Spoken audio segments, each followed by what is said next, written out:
Is Tezos the new Ethereum? Does it have the chance to rise up on CoinMarketCap? Many people want to know the answers to those questions because people are crazy about XTZ right now. Other people don't even know what Tezos is. In today's video, I'm going to take a look at XTZ and tell you exactly what I think about it and its chances to fly up CoinMarketCap. In this video, I'm going to continue looking at all the coins in the top 100. In this video specifically, I will be covering coins 6 through 10, giving you a full explanation, analysis, and more on Tether, Litecoin, EOS, Binance Coin, and Tezos.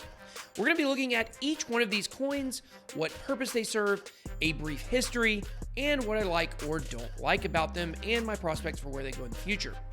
If you've ever wanted to know every coin in the top 100, keep watching. Let's get it.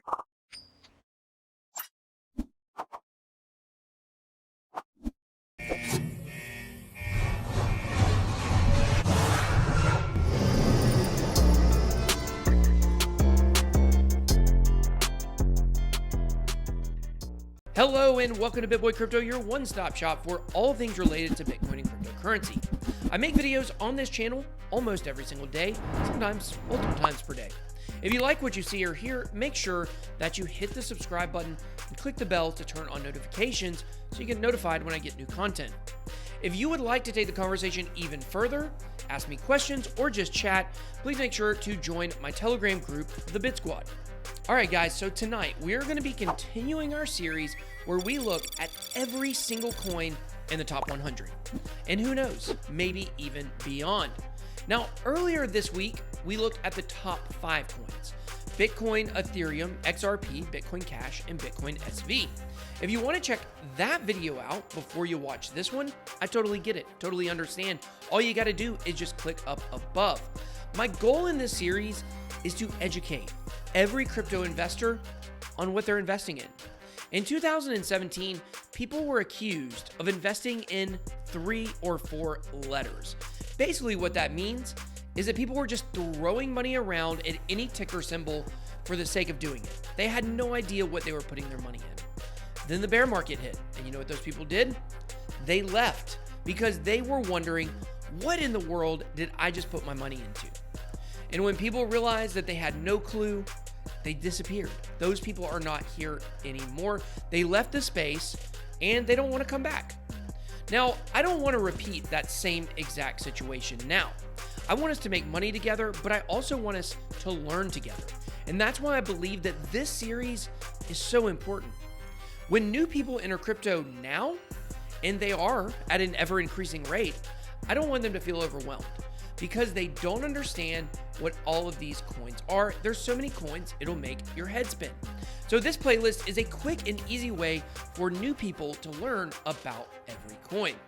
And I understand that many of you may know a lot about these 5 projects or even the last 5 projects we covered, but I promise as we round out the top 100 and move further down CoinMarketCap, there are definitely going to be a lot of projects I would say that 99% of you don't even know exist.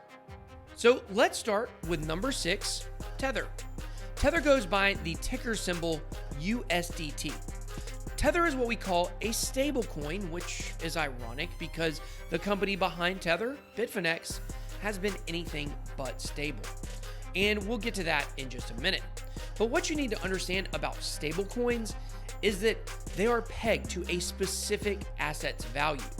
Tether, for instance, is pegged to the US dollar. This means that the price never changes more than a fraction of a penny in either direction. It is always worth pretty much exactly $1. Now, stablecoins provide liquidity for people on big exchanges, meaning that these coins allow people to get in and out of trades very quickly. If the price of Bitcoin were falling, you could trade your Bitcoin for a stablecoin and stop the bleeding. But I will say, it is quite a bit trickier than it sounds because from my experience, usually when you think about jumping out of Bitcoin as it's falling, that usually means it's near the bottom. So be careful with that strategy, but it is something that people do. Now, if you're going to use a stablecoin, I would not suggest using Tether. It has a very sketchy history involving pumping up its token, possibly with air, scandals, and there's even a lawsuit right now where the state of New York is suing Tether and Bitfinex for manipulation. Because of this, Bitfinex actually had to drop US customers.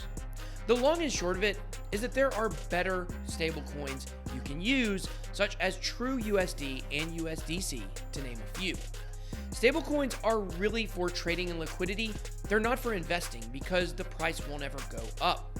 Coming in at number 7 on CoinMarketCap is Litecoin.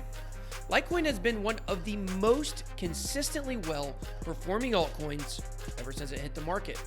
And it's also one of the oldest altcoins as it was released on GitHub on October 7th, 2011. The founder of the coin is former Google and Coinbase employee Charlie Lee, aka Satoshi Light.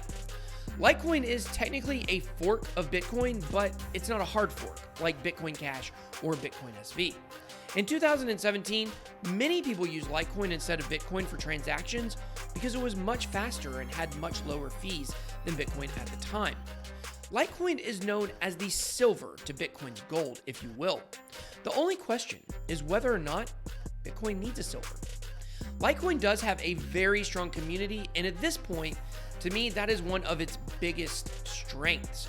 While Litecoin has held its own for a long time in the top 10, it now has a lot of competing projects that offer many more capabilities than Litecoin. Litecoin also has admitted that the development of the project has slowed down pretty much to a halt, and that they have put a much bigger emphasis on marketing. Now, personally, I don't believe there's anything wrong with that. That could be a good direction for them to go. While Litecoin will still do well in the bull market, I do believe that it could fall outside the top 10 for the first time in forever, with projects like Link and XTZ charging up the ranks. The number 8 coin is EOS. Many people pronounce it EOS or EOS, but one of the hallmarks of this project is that EOS is whatever you want it to be. And that's why, to my knowledge, they've never clarified a proper pronunciation. The project raised the most money for an ICO, or initial coin offering, of all time. The ICO went on for a full year and was able to rake in over $4 billion from investors. The company behind EOS is Block One, which is led by developer Dan Larimer.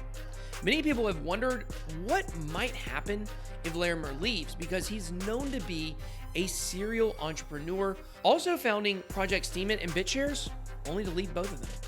Now, EOS is a decentralized network governed by 21 block-producing nodes.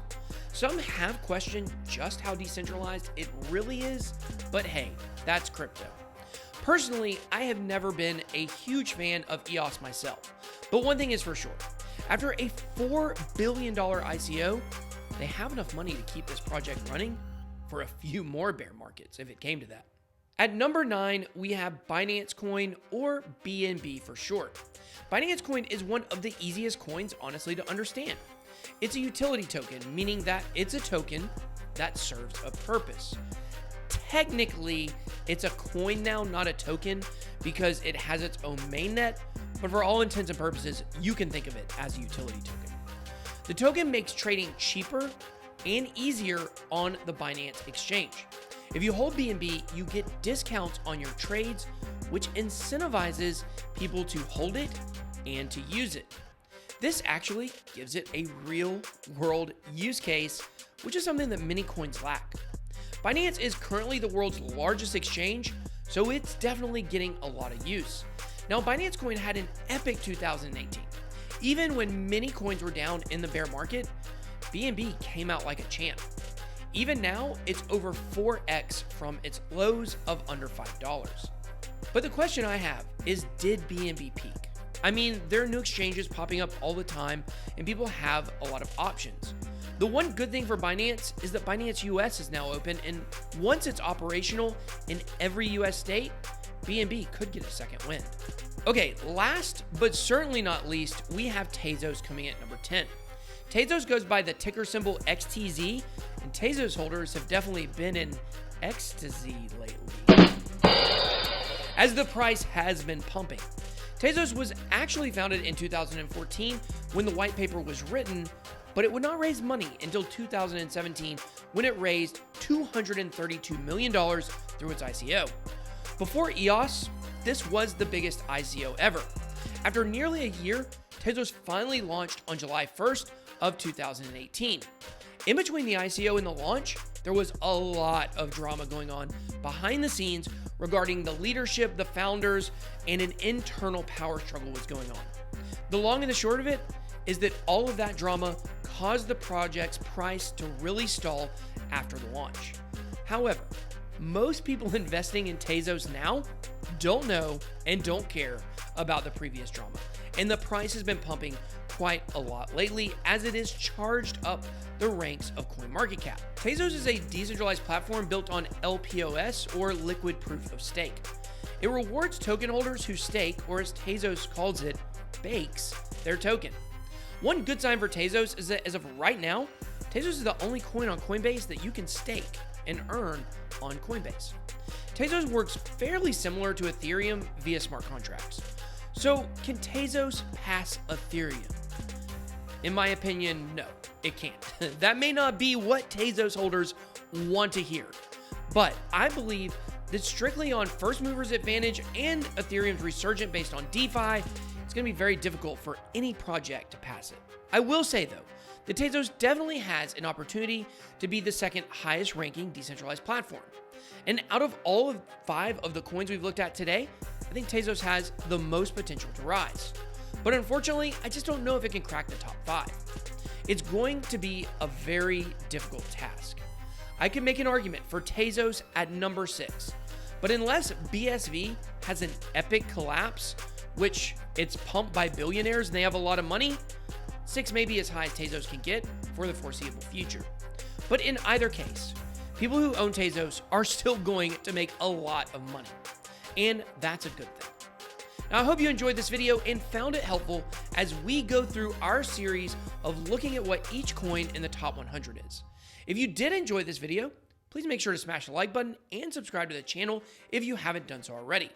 Thank you so much for watching. Have a blessed day. Good boy out.